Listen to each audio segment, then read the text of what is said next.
Bonsoir, bonsoir, bonjour. C'est Congo News 24. Bande Konanga, comme toujours avant de commencer notre émission, nous disons merci à Dieu. Nous disons merci à nos chers abonnés et téléspectateurs qui nous suivent partout dans le monde et en RDC. Bande Konanga, soyez les bienvenus. À la une, chers téléspectateurs, Oye Yindi Bandeko. On va commencer cette émission avec Oyo Nouvelle Tamboli, interdiction de tout cesser le feu et tout repli stratégique au FARDC. Bokoyo Kabandeko Nangai. Et puis on va parler Bandeko Nangai encore. Rencontre Fachi et Kagame conditionnée. Alors l'Union africaine autorise l'offensive de la SADC. Place équipement, place ses alliés et comment nesikawana. Donc aux hommes que match ezaya kosakanate, alors Kagame aza croué, azebelo ko salate, côté kuna Union africaine a autorisé, côté yo akutana Fachi à lui il faut d'abord abimiser ma troupe naïe. Tous à la connecter. Chers téléspectateurs, émission de bandit et commettant tous ensemble la situation politique en RDC. Bande kotoko banda directement na Nord Kivu. Et pas wapi. Ba lettre à société civile ba komi na ndenga mukiti. Message waneza adressé au chef de l'État. D'abord ba maman ba komaki. Et maintenant société civile a komi. Bande ko makamboze ya kosakana. Te pas situation toujours vivre sur le terrain. Et ça différents bozoyoka. Alors, si on a les lettres à la société civile, parce que on bateau bazala kawana. Fade se bazo mona onyo se zoleka. Peuple wana zomona na ba repli stratégique na ndenge nini fade se bandeko makama ceci le fait. Baba mona keteno tozo kende tiwa tozo mesuna makambo wana oyo baya ko botola soba mboka. Non. Parce que le M23 avancé, boy ba été pour occuper le sumboka na ba pêcheur oyo et sangana vichumbi à côté à lac Edouard. Donc baza ko avancer ko zoka ba village ya mike wana nyonso pour ba mona ke bango pe baza na entité. Mais entre ta soba ba komi peuple akimi donc baza ka vide na mboka baza dirigeant mututé. Alors, qu'est-ce qui se passe pour le moment? Situation aux anangwa actuelle est que peuple a boy cesser les faits, a boy retrait stratégique, a lingi bosala offensif pour batouana to récupérer ba territoire. Kaka na makambo wana ba sengi ba très nyonso na lettre wana, kaka ndenge boyolanda ke mission à lobby, mais lelo eza mena société civile. Et te batona nyonso aux arrêts. Et maintenant, bozo comme nouvelle les autres tambola. Il y a chef d'état-major, oyo chef d'état, il y a service opération, Chico, bozo comme belezoleka. Parce que Chico Chitambwe, azamutu ya opération militaire. Et maintenant, il y a des choses qui ne vont pas. Oh, tozoyo ka malgré, toza penana document makambo officiel ti. Oh, ezaka ko ezobima. Que voilà. Banba menacé yeba sale mabe ya kokondi mama bete na RDC yango mona peut-être tous ces traîtres baza contre Chico et ko simbati Chico aza mona mboka de père et de mère azana posa mboka na ye ete ba territoire nyonso ezala libéré siko ba bato baza sur le terrain yena makamozo sala mabienti dernier na bemba na chef d'état-major bakendeki. Ils ont constaté que ça va, mais ça continue. Problème qui est là, ils ont benga retrait stratégique. Botigel monguna place binoboke. Retrait stratégique n'a pas point belé ya armée. Les amis batouadji défaite. Si ils ont vrai retrait stratégique, ils ont que beaucoup salam balamo embuscade ou bien offensive, botel bangombo ko bomba zwaki binobo récupérer. Mais ce n'est pas ce qui se fait à ce moment. Peuple a un peu frustré. Il y a une lettre au Komami. ba lettre za na réseaux sociaux congolais nyonso akotanga na ye mito tiangwa ezempe be critel mais quand même au ça le foro benda ta téléphone on me ko comprendre pourquoi ba me be kona tu salami ils ont de ba pese exemple na bango na l'era AFDL tamba kotaka armée na biso sala ba retrait moko stratégique jusqu'à ce que AFDL a koti abotoli oyo babora ki basala. Alors situation nous vivre na Kivu eza pression oyo Kagame aza kosala et logo eza na Kagame makasi na ye asomba bato ebele kosomba kututi atia ba Rwandais na ye na kati ya RDC, c'est-à-dire atia ba Rwandais na ye partout oza menacé. Bon nyonso bazalaki na l'air wana na ba poste ya ba colonel ba nani ya d'autres musu bazakaka. Société civile aza na kati ya mboka bandeko toko contredire bango te bango bazomona lettre wana bakomela ngo chef de l'État balobi toboyi makambo bango bazosala FARDC aza kosala retrait stratégique. Il faut maintenant changer chaîne à commandement na nyonso balongola ba colonel wana nyonso bazakuna batia ba colonel asika bozu bonata na mbanza ngungu wapi du le même boulot bon récupérer ba bojo ba colonel musubaya bona babima bakende ba umeli trop tellement que bazawana et ça ne va pas marcher. C'est sa demande à la société civile. Autant qu'on présente bino ce soir. Une lettre bande quoi des pages au chef de l'État. Ils ont tout expliqué en détail. Mais nous avons un peu résumé ma cambo. Mais bon, la lettre ça signé le 11 mars 2024 par consortium nyonso ya société civile à Nord Kivu bango nyonso ba signé na téléphone adresse ba signé na téléphone adresse ba signé na téléphone adresse do bango nyonso ba signé ngo ba tie ba kombo na bango ba tie na ba téléphone na bango makambo za minene ya ngo zomba nouvelle belle zo tambola sur sous-chef d'état-major Chiko Chitambwe ba nouvelle zo tambola parce yem tazo diriger opération wana. Alors, Nassur peut-être m'a dénoncé. Alors, bateau va au sepelati. Parce que tout le monde est supérieur, il passe zongati.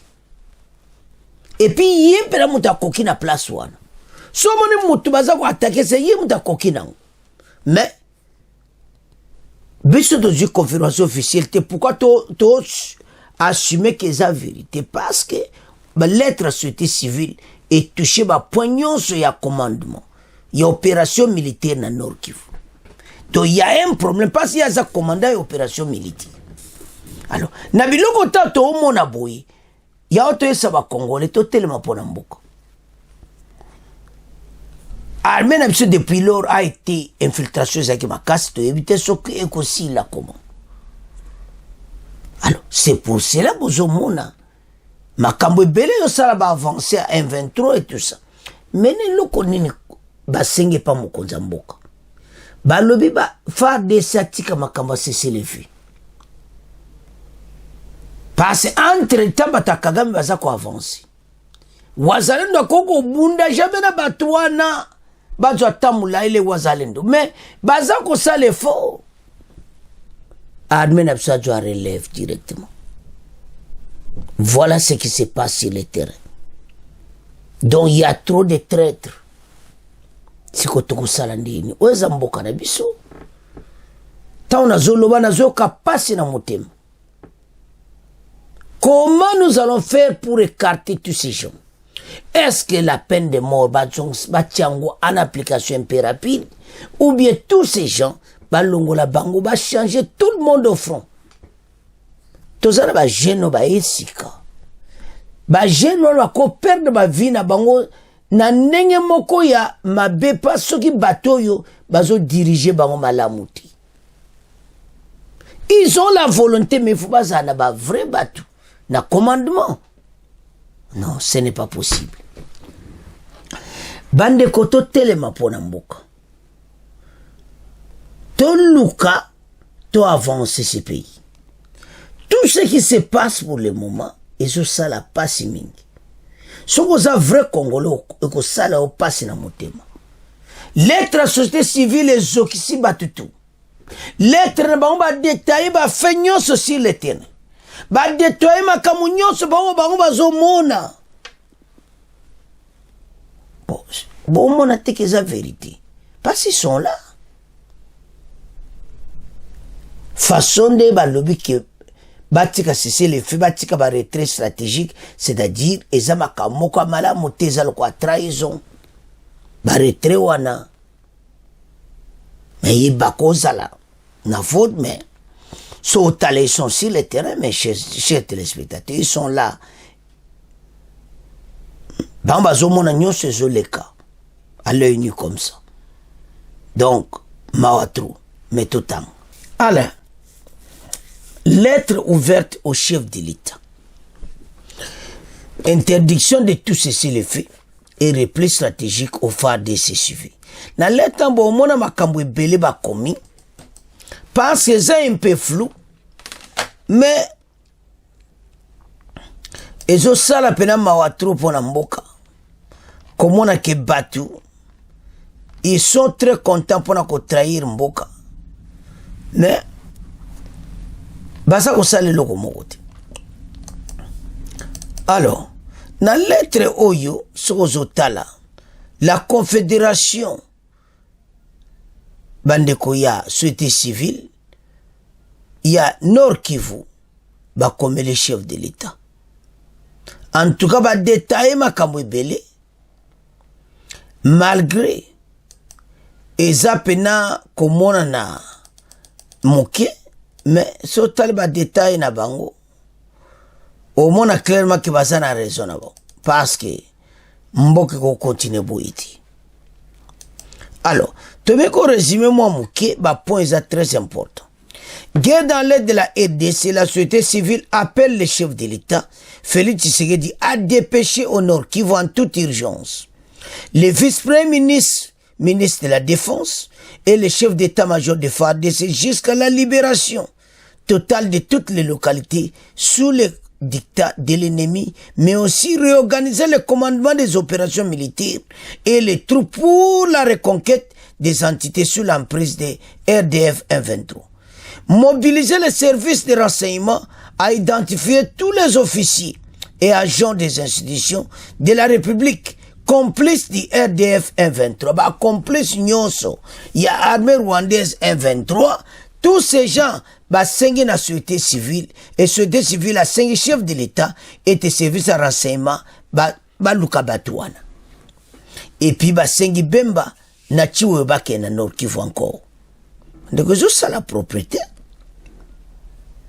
Mobiliser les services de renseignement, identifier bateau nyonso bateau tekamboka, et les déférer devant la justice pour des sanctions pédagogiques.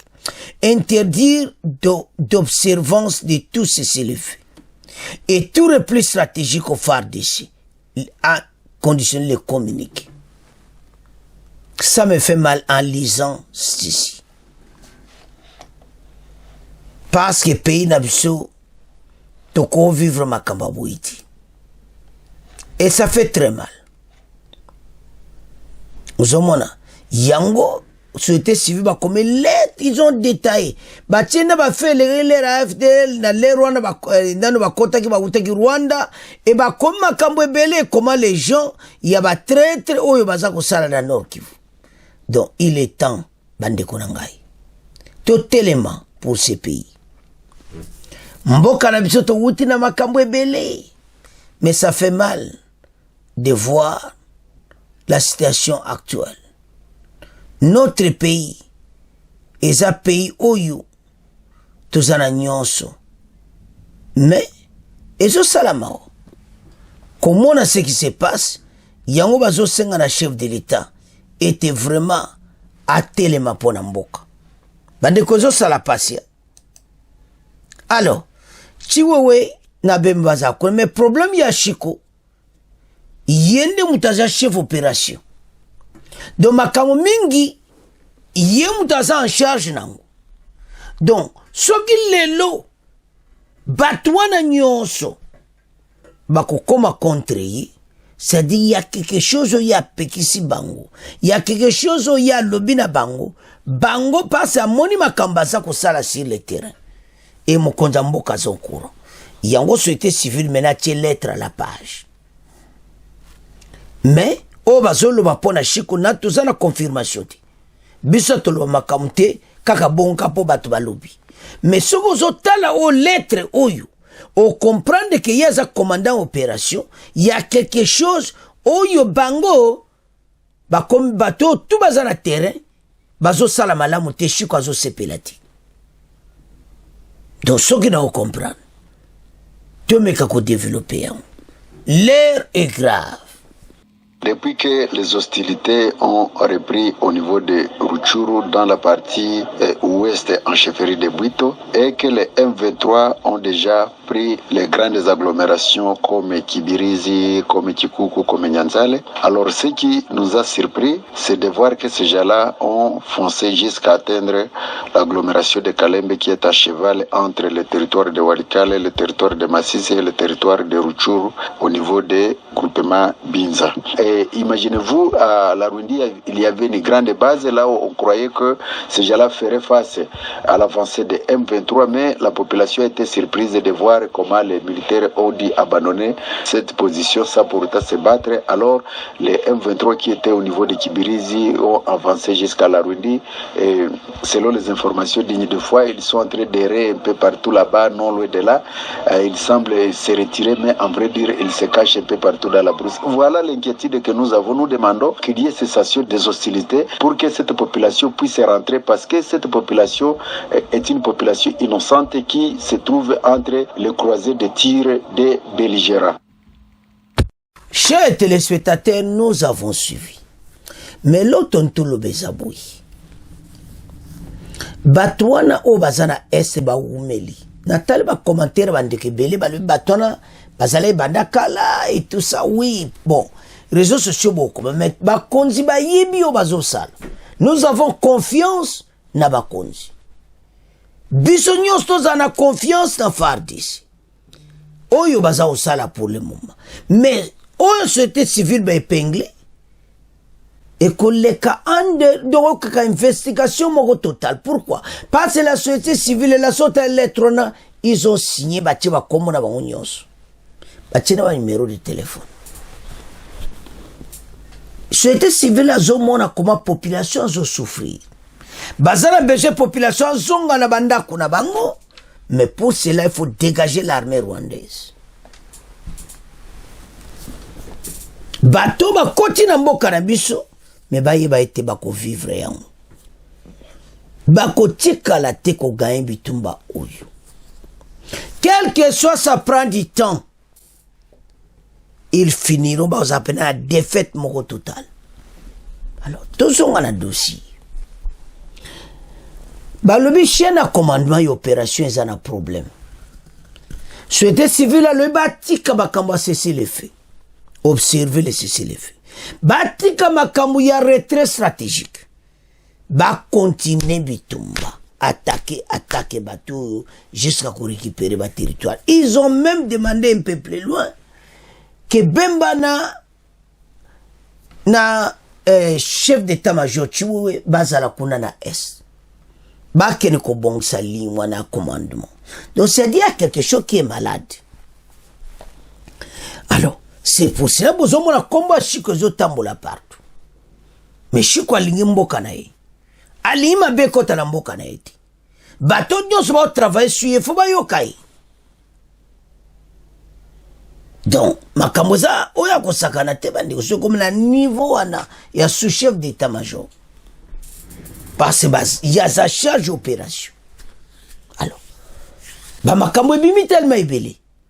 Mais le tozo vrai pena info ya yango pena ba makambo shiko ba komi to ya ko détail, mais pour le moment tozo lo bakaka base ya lettre ya société civile. Bana mboka totelema. Ça, c'est notre pays. Population tellement dénoncer traître nyonso omukali kama malamu te dénoncer yango leur place eza wana te eza na prison bakoza wana te parce que dans champ de bataille il faut battre oyo balingi mboka po makambo ezala te mais eloko eza officiellement biso toyebi FARDC atika cesser les faits tant eseleki nango et comme tantôt avancé parce que Kagame condition fati apeshe na ndimi te kaosalela yango. Il était à Luanda, il a accepté, il Kagame ya okutana mokonzi ya mboka.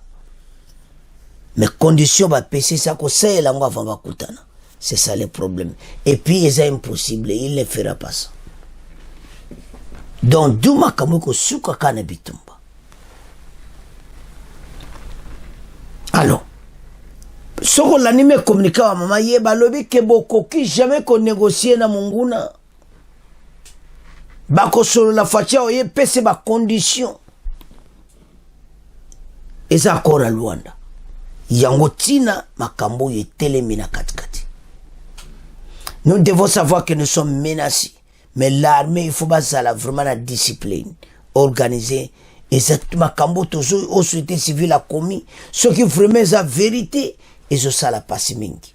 Mais tu veux que ça lettre officielle, il y a tout tangue libino, tu veux que ça la moi résumé na oyezana kati. Ils ont les exemples du passé, leur AFD la quota qu'ils ont donné tout ça. Mais oui, Rwanda a toujours menace nabiso.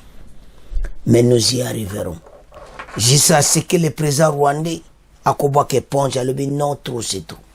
C'est pour ça que nous vous demandons d'être près de notre armée, appuyer cette armée de tout cœur. Et mboka oyo et ken liboso et puis FARDC récupérer ba territoire nyonso et makagero yesila menzele za mulai bana mboka sona comprendre que baloba sans fumer donc sans feu et kosalamate parce qu'il y a quelque chose qui se passe au commandement. C'est pour ça qu'on a cité le nom de Chico. Mais sur tant que lettre ya société civile on comprendre que la situation est très très sérieuse. Donc le chef de l'État a dit la décision makasi mikolo oyo était est wana bango babunda batika makama cesser les faits ba avancer pour mboka et puis to récupérer ba territoire mbo. Alors chers téléspectateurs bisos to landi c'est à ce point que comment clôturer premier point to comment na deuxième point. Chers téléspectateurs to comme na deuxième point na biso toko bananan ya annonce ya Union africaine sur la SADC et puis toko ya na oye yindi Kagame azana posa bakutana fachi donc andimi ko kutana mukonza mboka. Mais est-ce que ba condition wana o fachi apesa que c'est Kagame ko accepter ngo ou bien ekoza la perte du temps toko discuter ensemble. Toko ba d'abord sur parti à Liboso oyo Union africaine ba boy lettre Kagame ba boaki ngondo ba boaki penango ba boaki si Kagame komere ki bango te voilà ba supporter SADC. Union africaine a décidé ki boyeba ki émission to salaka ke andimi ko sunga SADC. Et maintenant lettre oyo eza sur équipement o SADC o eza quelque part, je crois bien au Cameroun. Équipement, les appels équipement nécessaire sophistiqué pour nous barrer avancement il y a armée rwandaise RDF. Donc, ça doit comprendre. Et ça, équipement, où l'Union africaine va acquérir pour nous couper ça, mission capable, na ba arme, et milok bibundeli yango yo, Kagame na batunaye. Bazana place à Kodekati, FARDC, bango nyonso ba récupérer ba territoire nyonso pour combattre l'armée rwandaise. Alors, l'équipement na bazo senge comme le plus tôt possible. Osomo na clairement Union africaine a dit position na ba boy oyo Kagame komaki lettre que bango ba kipe amonte même là ba endorsa.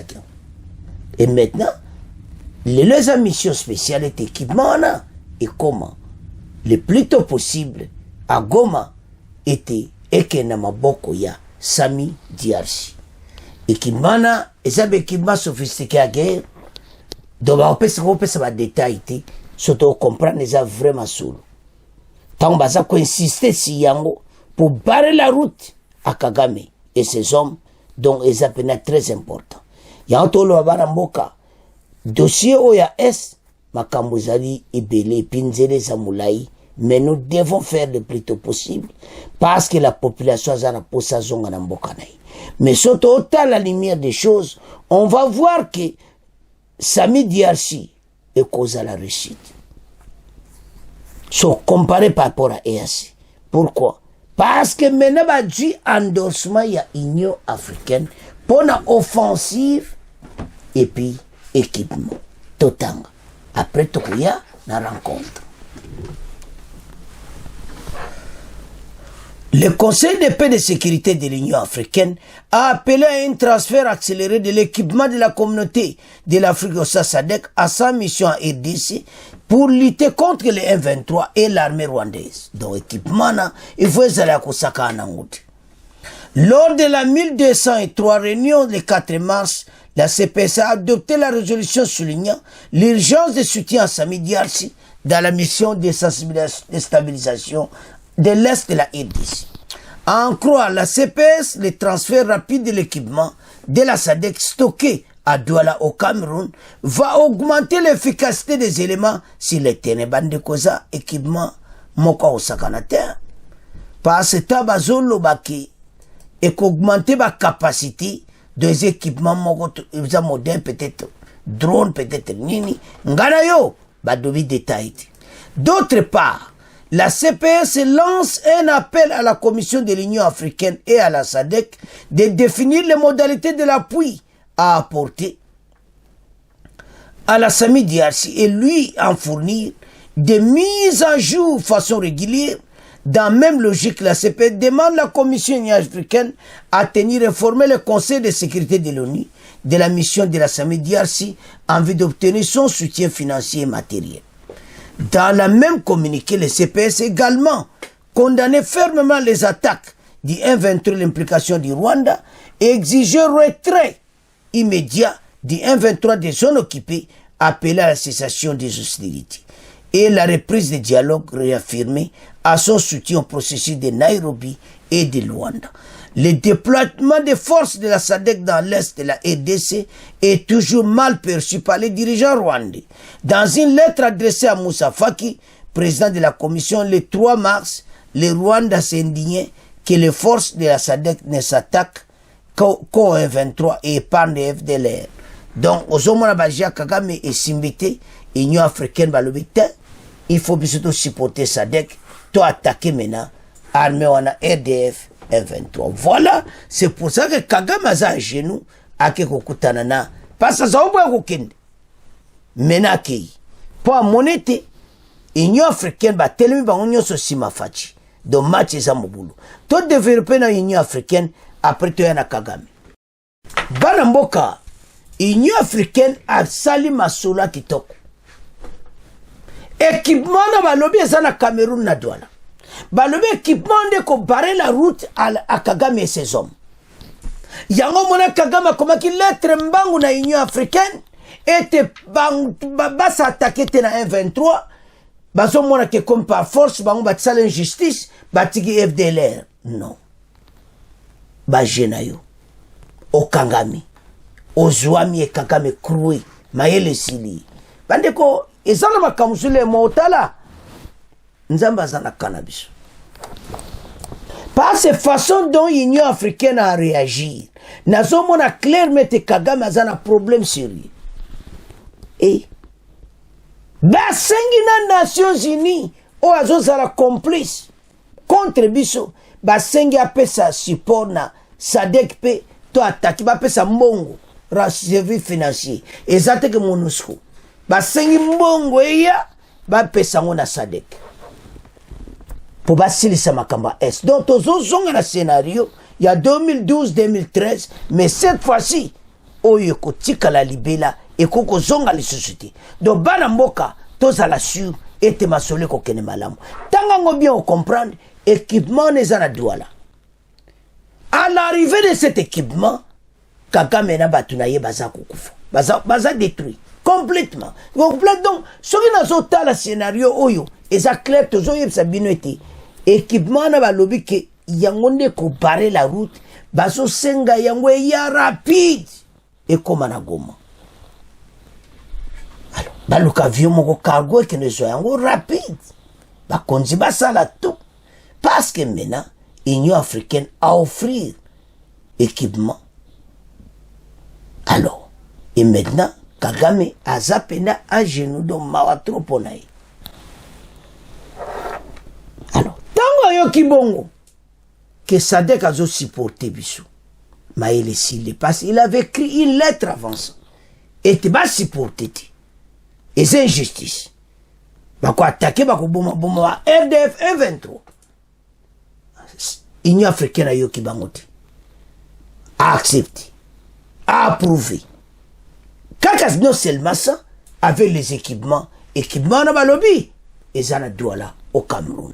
Le plus tôt possible, et comment na Goma. Bateau yo bazana problème sur lui. Alors, wana soto comprendre, Union africaine décision naï, et maintenant Kagame mbango na Luanda oh. Oye quand même, pourquoi aïe? Pas à mon penaka comme devant un problème. Union africaine a boit qui lettre naï. Union africaine a dit makamutu. À mon que tikana kendeka Luanda. Pas à Kora Luanda il faut ça l'appliquer. Et maintenant, andimi ko kutana mo kondi sur quel est ça quoi accepter ma condition. Ponanga Kagame ene kaka. Awosana iti. Yepe na kondimaka batu basila kaka. Les équipements na sadeke comment beaucoup vivre biloko moto. Alors, maintenant bota la situation ndenge komi. Akosala ndenge nini? Le président rwandais a commis oyo kaka do omi. Parce que l'Union africaine a soutenu et maintenant l'Union africaine a supporté biso na makambo nyonso na ba arme d'équipement yango na auto senga moko za douala et ya rapide pour y sa force na samidiasi tanga o malamu c'est des équipements mo sophistiqués tu éviter ces modèles nini tu éviter ces drones tu éviter nini donc match za na cannabis yanto ça va congolais levons-nous ensemble il y a quelqu'un qui est là en haut ou à copier koyoka mawana biso voilà Union africaine changement de cœur bafungoli motema bandimi nyonso ko supporter Sami Diarsi à 100% à l'est de la RDC. Alors so ozotala au mona clairement été makambo eza makambo wa kusakana te. Alors Kagame na Luanda wow. Maintenant question eza na ka clair. Et c'est Kagame a quoi appliquer à Kora Luanda. Qui a retiré Batuna Union de la RDC avant toute rencontre na Fachi. Et c'est les conditions et que ça l'a vraiment réuni pour naïe aya. Je ne suis pas sûr. Parce que Fachi a sa catégorie côté wana lobby que il faut yandima qu'on retire Batuna yi. Bako kuta na mena ba condition Fachi a pesi. Pas à qu'on l'exagère à l'air. Mais batie date. Déjà ça clair. Parce que FARDC, tout ça qu'on monte en puissance. Fachi, à mon kaza suna tina ko bonde la mutu mokoti. Armée na yezali. Malgré les défaillances. Mais, à ça, maintenant le président Rwanda comme un problème sérieux. La première signal soit pesa ki batna ya bosuka wapi. Asali ba wana kwa ko sala mesoko tali au mona clairement qu'il y a un problème total. To combien à côté droit Le président rwandais Paul Kagame donne son accord pour rencontrer son homologue de la République démocratique du Congo, Félix Tshisekedi. Le ministre angolais des Affaires étrangères, Tete Antonio, l'a annoncé lundi 11 mars à Luanda, à l'issue d'un tête-à-tête entre le président angolais Lorenzo, celui du Rwanda. Le lieu de la date de cette rencontre annoncée entre Félix Tshisekedi et Kagame devront être déterminés par les chefs d'État angolais, médiateurs désignés par l'Union africaine dans la crise de la RDC et le Rwanda, explique les patrons de la diplomatie angolaise. Et maintenant, Kagame andimi et ça retirer l'armée rwandaise de la RDC. Kagame va répondre. C'est ça où le problème est Ali. Est-ce qu'il va retirer ses hommes à Rutshuru et à Masisi et à Bunagana Kiwanja partout? L'heure est grave. Donc, Oyokaka, question mogozo c'est la réponse. Yango fachi atuni es akondima. So akondima te bako zonga le susu wapi. Donc, je crois bien où est la dernière chance pour naïe. Nandenge na moni Union africaine a zo supporté SADC. Donc, c'est la fin de Kagame. Retirer ces hommes de là. Yebake, Union africaine, tanga côté gauche, a sengi, mbongo ebele pi. Donc, on a support mon total na Sami Diarsi. Toko suka ndengeni. Maintenant, tout développer, Kagame et sa co-respecté. Avance. Chers téléspectateurs et commis Oyawaloaki Yindi, est-ce que à quoi accepter condition y a accord à Luanda? Kagame a accepté de rencontrer Fachi, est-ce que à quoi accepter condition Bapesi? Bon, mon n'est pas problème ça. Nama kanisa Kagame amoni ke tento buena me basiba yebisa ki me ya osala semble avant kutana Fachi ou bien après ko kutana Fachi soki ezali kama ko signer abimisana no batu na ye bon message Fachi akomema tamba okutana ou bien lemso Fachi okendete soki bayokani bien te na téléphone parce que ba yebisa retirer batu ne condition avant même akutana mokonzi. Si vous retirez quand battre ba moni pene ba bimi fa de sake na ba vino anyo savandi ese ya kolinga fweza kap na bitumba bande ko batika koleksa leer to bunda parce que wana nyonso eza passe-temps ezo umisa biso au lieu que population so souffrir azonga na ndako na. C'est la raison pour laquelle la société civile a écrit cette lettre au chef de l'État et qu'il n'y a plus de ceci les faits, offensive directe et puis makamouya retrait stratégique to bunda bitumba to keka liboso match za mugu et puis prendre ba traite nyonso ko tshaba on a prison wano tutanga na premier point mais na sotali awa ba dossier nyonso ya li mais na situation to komina ngosiko pour ce moment que le président rwandais a un problème. Il doit retirer ses hommes. C'est bien écrit dans le rapport aux Nations Unies et que l'armée rwandaise est en RDC. Bazwanzela bakende. Yango soso tala dossier na biso mona ke tozanzela malamu et nous allons gagner cette guerre. Tous ces hommes bato à présent rwandais, bamayele na bango, toutes ces coopérations, autour baje baza kosala. Biso to gagne bitumba et puis bayeba eti match eza ya kosakanati. Alors chers téléspectateurs tala dossier negeza le président rwandais kroué mbango na Luanda. Alors tozozela data mwekoka et pas biloko a monte kolela parce que soka boyi là t'as ouvert la porte à une guerre entre la RDC et le Rwanda. Alors, à retirer Batunaï, mais j'en suis sûr à Kosalate. Alors, Banamboka, c'est à ce point que comment clôturer mission Nabiso. Bon, continuez à s'abonner massivement. Au revoir. À la prochaine.